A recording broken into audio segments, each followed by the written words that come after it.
Assalomu alaykum, hurmatli bemorlarimiz. Biz sizga tuyani shifobaxsh sutini taklif qilamiz. Tuya suti nimagadir deganlarga ayollar kasalliklari, allergiya, asab kasalliklari, astma, bolalar kasalliklari, tez shamollab qolish, allergiya, yo'tal, kam quvvatli, kamqonlikka nihoyatda katta dori bo'lib hisoblanadi.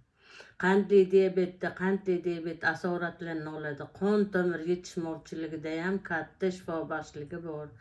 Onkologik kasalliklar, nur, ximiya olishda tuya sutini ichib tursalar, albatta ularga asorat yetmaydi. Qozog'istonda kimki ximiya nur olgan bo'lsa, bularga kirib ketishda ham nur olishdan oldin ham tuyani sutini ichirisharkan, chiqqandan keyin ham tuyani sutini ichirisharkan, ularni sochlari to'kilmasakan, tishlari tushib ketmasakan. Sepsiz, tutqanoq, terroz, yurak xurujlarida ham nihoyatda shifobaxshligi yuqori. Buni ichib ko'rganlar bilishadi. Iltimos kommentariyada ichganlar yozinglar. Tuya sutini o'tkazib bormasdan ertaroqda davolansa, serrozlarga ham yaxshi shifo bo'ladi. Tuyani suti asoratsiz shifo.